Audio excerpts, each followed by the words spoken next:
These windows came as a complete surprise to me, because I don't think I had ever heard of Graham Harbord, who gave us them in memory of his mother and father, and they were really typical of what's gone on in the experience of the church in my ministry, of unexpected gifts coming along, taking me by surprise.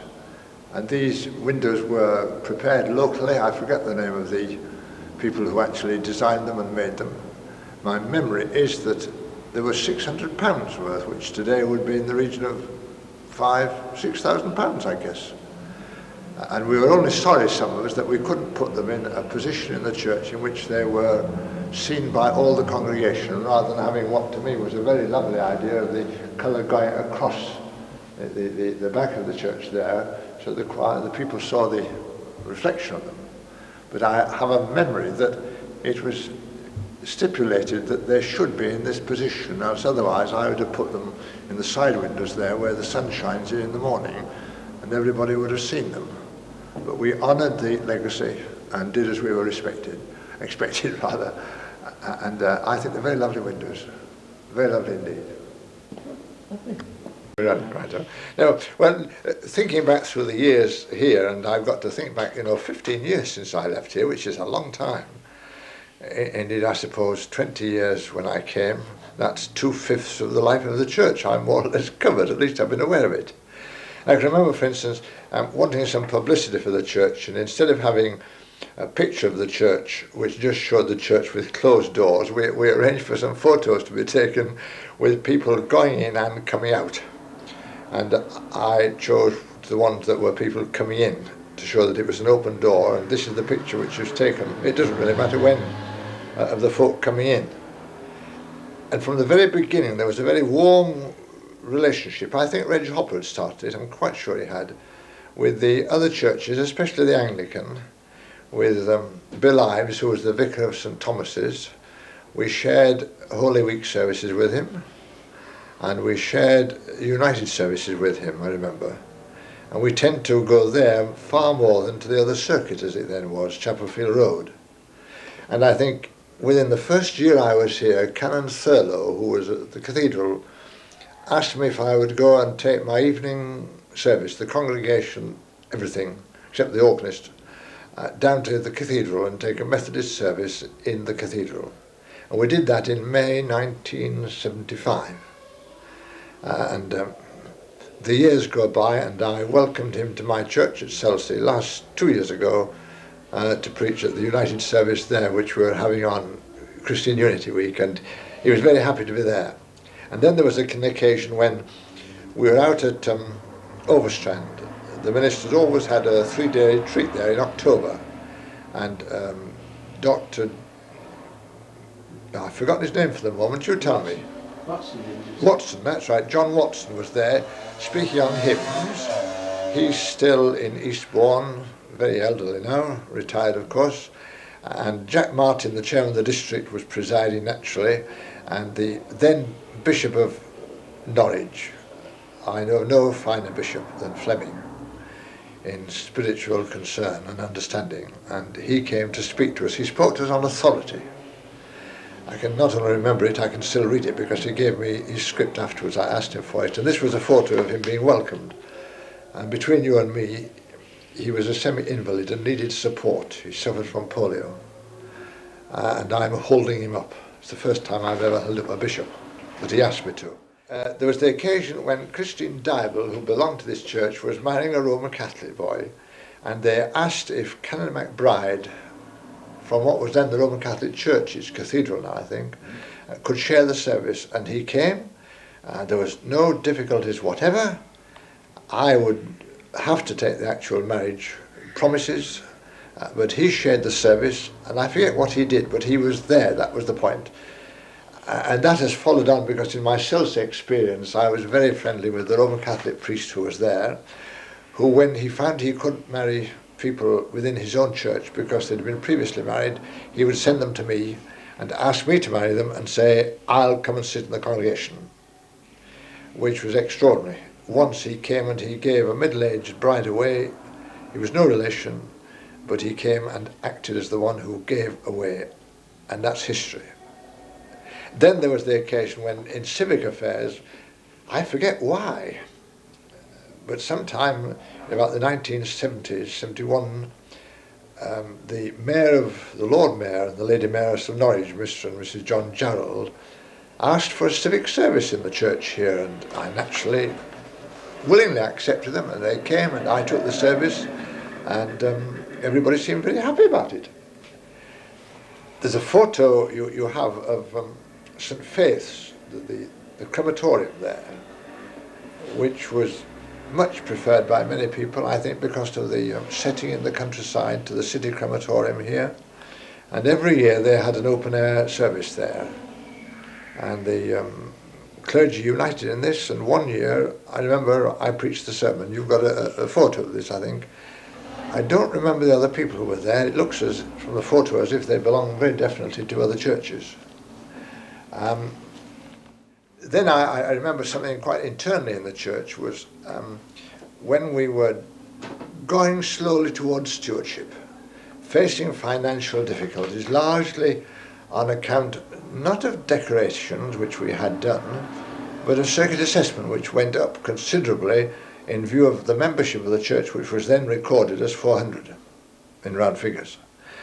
And I was ill at the time. It was in the end of 1973, and led very largely, I think, by John Godwin. I may be wrong, but inspired by him, there was a movement called Step Forward Together. And it was a kind of stewardship, and it wasn't stewardship. And I wasn't brought in until it was all finished. And I only remember almost coming from a hospital to a service one afternoon and preaching the sermon and being completely surprised by hearing what had happened in this campaign, with the response that people had made. I looked at the church this morning and I saw the decoration scheme, and I can remember what a happy decision it was when the trustees in those days decided that they would call in an expert on colour, and they would accept whatever he said, because there was so much division of opinion. And when we saw what he was recommending, there was a great division of opinion, but we stuck to our word, and people were delighted. Well, the ones who talked to me were delighted, and I think it's still the same colour scheme as far as my memory goes, and I think it's beautiful. And of course, my final memory here is, and I'm sorry, I have the photo, if you wanted to put it in, you could have it, that my last Sunday here was again a time when I was supposed to be in bed ill. And I got up and took the services morning and evening. And in the morning service, my first grandchild, Paul, was baptized, particularly touching for me because Paul was the name they had voluntarily given him, which was the name of the 17-year-old boy who died at Kingswood School in 1961, who we lost when we had 3 children then. And then in the evening, a service which was a circuit service, and all the churches in the circuit were closed down, so the church was full here. And then a short farewell meeting in the hall afterwards. I've got a recording of it, somebody else has told me they've got one too, in which a few speeches were made, not very many, and I said a few words. And everybody was very considerate, because they even let me sit down in the vestibule between the ending of the evening service and the presentation in the hall. And I've got very happy memories.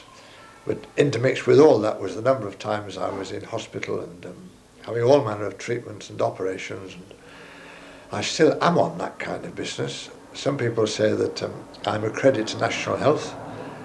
I've been in St Richard's Hospital in Chichester 13 times as an inpatient since I went there, and I've seen the consultants about 150 times. And how many times I've had my blood tests, I don't know. But other people say it's not the National Health Service, it's the Lord who has more work for me to do. Yeah. And I'm quite happy to accept the latter. My coming here was a bit strange because I'd been in Worcester, where I'd supervised the building of a magnificent new church, and decided that when I'd finished the work of building, I would leave the following year. But I daren't announce in advance because of being misunderstood before the church was finished, saying I was going.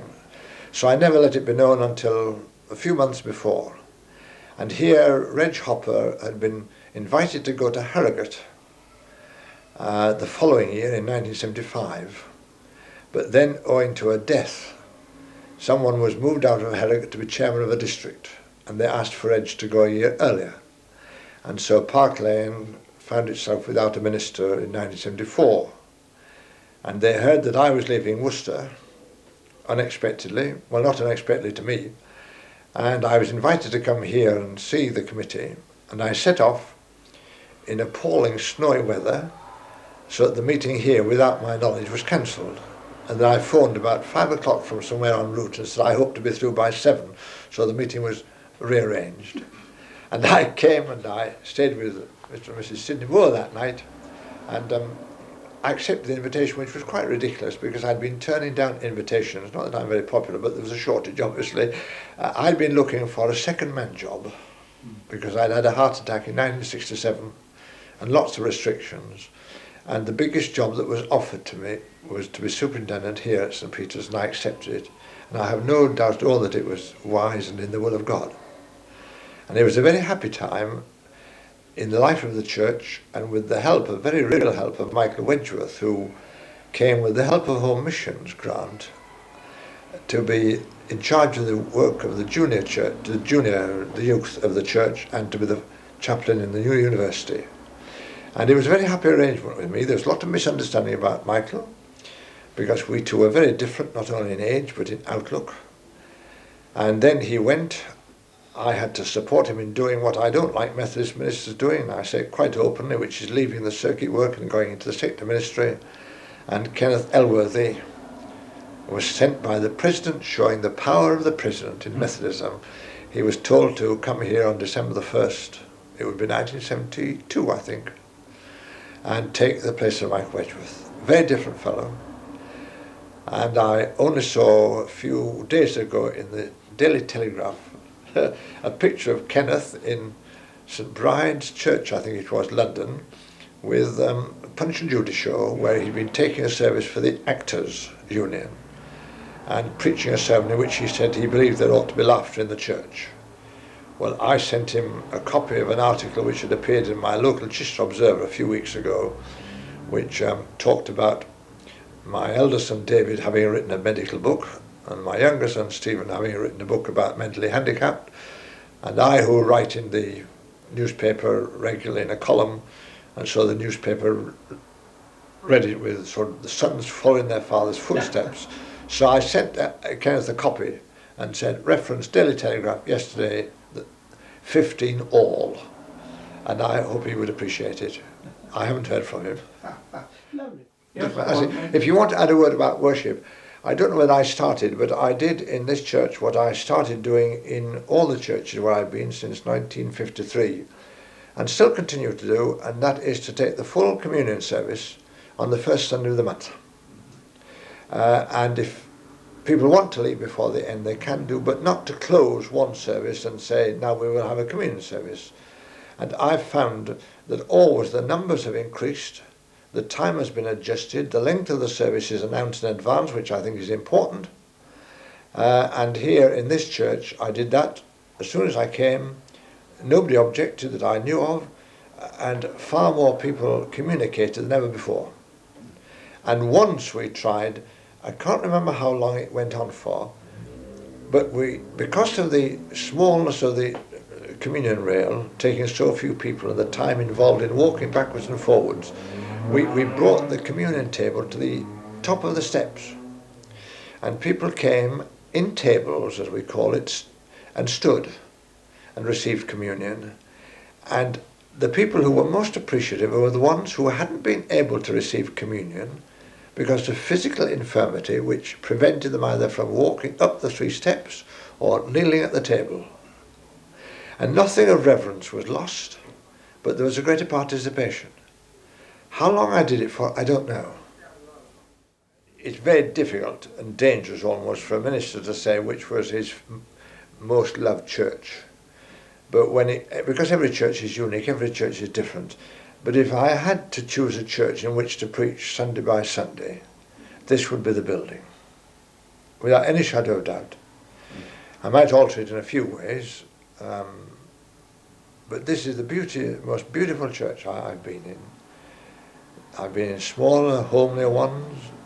The church down at Selsey was a village church. We've turned it inside out and made it a very beautiful church.